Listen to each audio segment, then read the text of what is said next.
সবুজ মাঠের মাঝে সূর্যাস্তের সময় তারা হাত ধরে হাঁটছে। সবুজ মাঠের মাঝে সূর্যাস্তের সময় তারা হাত ধরে হাঁটছে।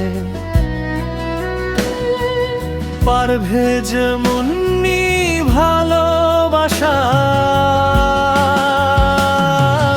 একটি পুরনো গাছের নিচে বসে তারা একে অপরের দিকে তাকিয়ে আছে। বাগানে বসে ছেলেটি মেয়েটিকে লাল গোলাপ দিচ্ছে। একটি কাঠের